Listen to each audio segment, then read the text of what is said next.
لله يا ست. الحمد لله الحمد لله. الارض دي ورثها عن جدودك يا حاج؟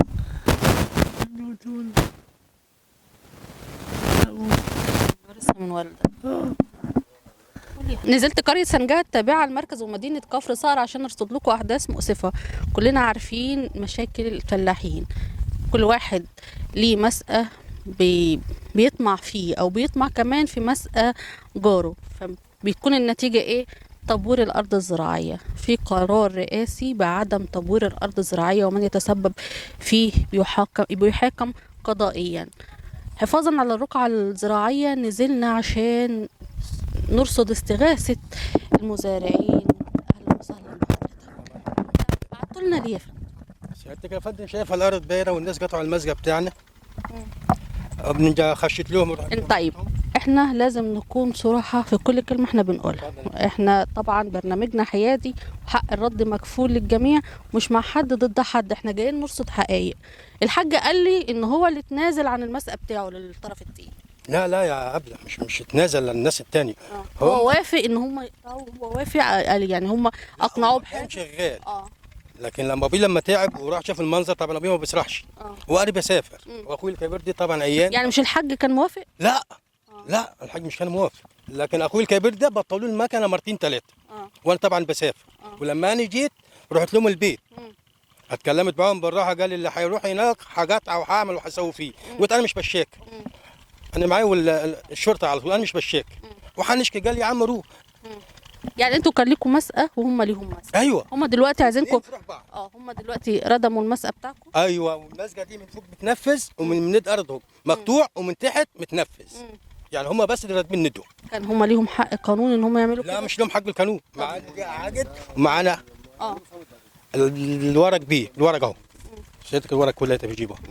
فطبعا هم بقول لك. طب ليه سبتوهم يعملوا كده؟ ليه ما عملتوش، ما خدتوش قرار عملتوا محضر؟ رحت اليوم يا دكتوره، رحت اليوم ورحت لناس قرايبهم وقالوا احنا ماشيين نصالح بيهم.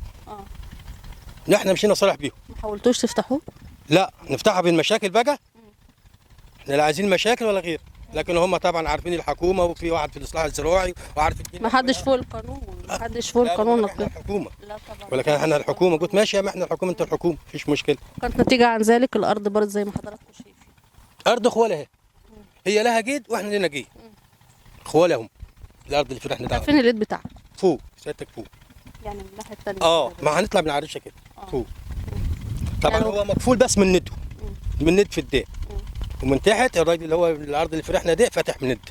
قالوا دي مسجدكم، بس اسلكوا بقى وفي حر المسجد بتاعكم من ند. الناس دي طبعا الناس دي مش عايزين، مش يقول لك اللي هنيجي وهنعمل وهنسوي فيه.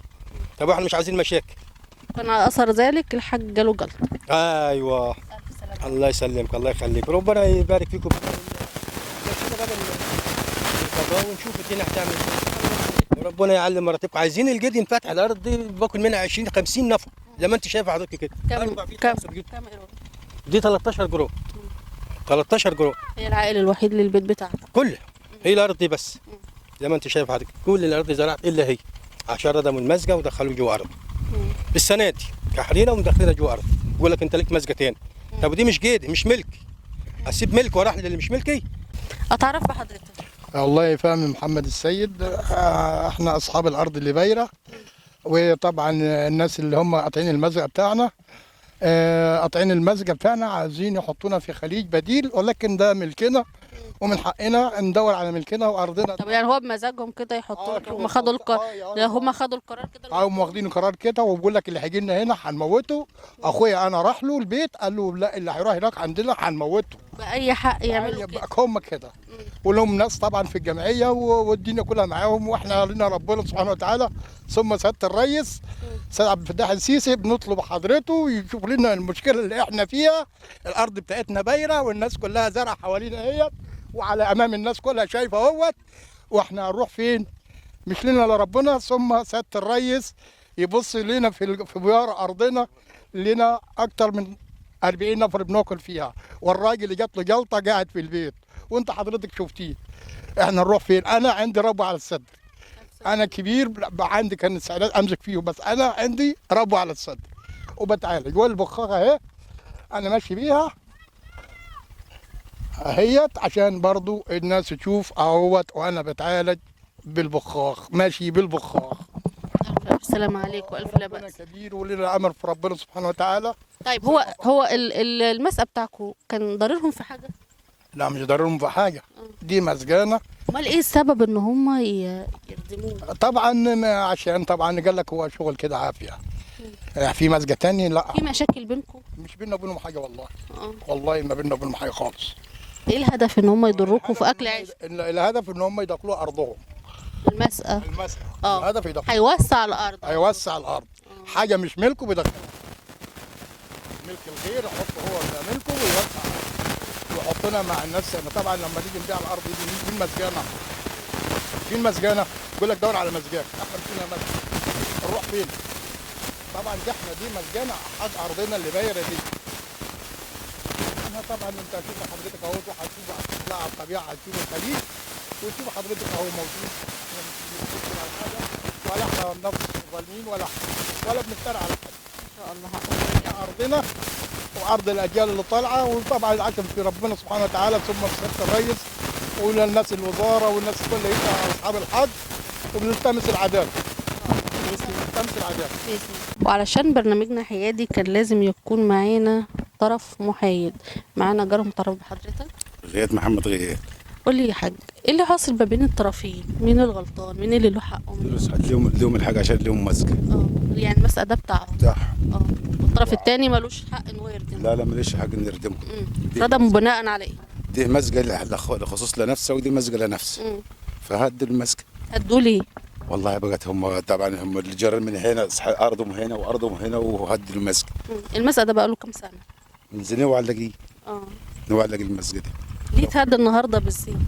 والله هم وقت اصحاب شيء ماسكين من هنا وماسكين من هنا، وطبعا هم بمزاجهم يعملوا كل حاجه. يعني حضرتك شايف ان الحق هنا؟ الحق بتوع الفهم والجميع عم محمد السيد. تقول ايه للطرف الثاني؟ يقول انه حسب الله ونعم الوكيل. ان بارض لها مزقه وناس بتاكل فيها والمزقه من هذا. اللي احنا نقدر نقول كلمه الحق لو على رقباتي لازم اقول. انا بشكرك جدا. شكرا لك. زي ما حضراتكم شايفين وسمعتوا ان الحق هنا طبعا المسألة من سنهم يعني وعيوا لقيوم. ليه النهارده بالذات المسألة ده اتهدى عشان الارض تبور بالشكل ده؟ صاحب الارض جات له جلطه، هنروح نشوف ونطمن عليه ونرجع لكم تاني، انتظروا. ومعايا دلوقتي الحاج محمد صاحب الارض بالنسبه له بمثابه ولد من ابنائه. كلنا فلاحين وكلنا عارفين الناس اللي عندها اراضي ان الارض هي عرض زي عرضه بالظبط. ولما الزرعه بتاعته ماتت الحاج محمد ما استحملش الصدمه، جات له جلطه على الفور، لان الارض ديت ورثها عن ابائه، وهي العائل الوحيد للبيت، هي اللي بتصرف على البيت. ألف سلام عليك يا حاج. الله يسلمك. يا حاج محمد ايه اللي حصل؟ احكي لي اللي حصل. اللي قبله وانا استراحت الغيط لما بنت جاد ابو الفتوح ده جاري. رحت قلت ابو الفتوح عاوزين، قال انا عاوز 1000 جنيه. قلت ماشي ال 1000 جنيه اهو. ليه؟ 1000 جنيه ليه؟ 1000 جنيه ليه؟ شويه قالوا ليه عايز منك 1000 جنيه ليه؟ عشان النصبه. النصبه بتاعت الارض. طيب شويه تاني قالوا ايه؟ مش هتمشي من هنا. راح ابو كباب من قدام تحت كده فداه. وبعد كده 5 جريت مفتوحه. الفدان ده مفتوح من اللي جاي من هنا، من الرسم الاول من هنا. من الاول من هنا. وبعدين هتروح. طيب يا عمي، يا عم محمد. نعم. قال ده انت على الوقت نص فدان. قلت اه. قلت ماشي. رجعت تاني حاجة بسيطة كده. نزلنا قدام تحت مننا النصبة بتاعتنا دي، الجد طوالي دي بتاعنا. الجد دي بتاعنا احنا. والكلاب دي عاوزين ياخدوا المشتاق بتاعه. قال لا مش هتعدي من هنا، لا خليك معانا هنا. قلت لا مش هنسيب مسجان، مش هنسيب مسجان. خلاص على كده. طيب انا مش عايزاك تزعل يا حاج، انا مش هطول عليك في الكلام علشان انت مش قادر تتكلم. مش عايزاك تزعل ويكون عندك ثقة في ربنا وفي قضاء مصر. اكيد حقك هيرجع واكيد ارضك هترجع ان شاء الله. ربنا يبارك فيك. قرار من الرئيس بعدم تبوير الاراضي الزراعية، واكيد اللي عمل كده اكيد هيتحاسب. ربنا يبارك فيك يا ربنا ابني. يخليك يا حاج، والف الف سلامة عليك. الله يسلمك يا ابني. معايا دلوقتي الحاجة صاحبة الارض مرات الحاج محمد. اهلا وسهلا بيك. اهلا بك يا ابني. قولي لي يا حاجة ايه اللي حاصل معاك، وليه الارض بتاعتكم بورت، وليه سبتوها بالشكل ده؟ هم طلعوا علينا، راح الرجل الكبير يشوف الارض فزعلوه فجاب واحده ويجا جت لجلط، واحنا مش رضيت، ما قدرتش اتعرض انا ولا عيالي عشان الشكل وعشان القرض. فانا اطلب منك انت والرئيس ربنا يمد في عمره ويخليه يرد لنا الارض عشان ناكل، يرد لنا الارض عشان ناكل. الله يبارك فيه ويخليه. هي اللي بتصرف عليك؟ اه هي اللي بتصرف علينا وموكلينا عيالي، العيلة 4 أنفار بعياله. نروح فين ياكلوا منين يا ريس؟ احنا عاوزين أرض ترجع لنا يا ريس. الأرض بايرة بايرة مش فيها أي حاجة خالص، واحنا مش قادرين نتعرض للخطر يا ريس. ربنا يبارك فيك ويخليه وعلي مراتبه، واحنا معاك في أي سكة تمشيه. الله يبارك فيك يا ريس، رد لنا الأرض. الله يبارك فيك ويخليه. طيب عملتوا محاضر يا حاج؟ وعملنا محاضر، هم لهم قرايب في الجمعية بيضحكوا علينا ويروحوا يعملوا لنا محدش فوق القانون يا حاج. إيه؟ محدش فوق القانون. ان شاء الله يا حاج الارض هتبقى مزروعه، وباذن الله صوتكم يوصل ان شاء الله خير يا رب باذن الله. لان اصلا في قرار رئاسي ان عدم تبوير الاراضي الزراعيه، وده طبعا ما يرضيش حد ولا يرضي ربنا ولا يرضي الرئيس ولا يرضي اي حد. ربنا يبارك فيه، ربنا يبارك فيه ويخليه ويعلم مراتب هو والناس الطيبة. ربنا يعلم مراتبه ويخليه. حفاظا على الرقعة الزراعية لازم نشوف حل للناس دي. الأرض ملكهم، الأرض هي مصدر رزقهم الوحيد، فأكيد تبويرها ما يرضيش أي حد. في قرار رئاسي بيقول ممنوع تبوير الأراضي الزراعية، فالأرض سايبينها بايرة ليه وعلى أي أساس؟ إن شاء الله نطمع في قضاء مصر العادل إن هو يجيب حق الحاج محمد وزوجته وأولاده، لأن الأرض ديت يعني بمثابة ولد من أولاده، لأن هي وارثها عن جدوده وعن أبائه. بكده انتهت حلقتنا النهاردة. دمتم في رعاية الله وأمنه. كانت معكم سميحة صلاح في حديث الشفاء.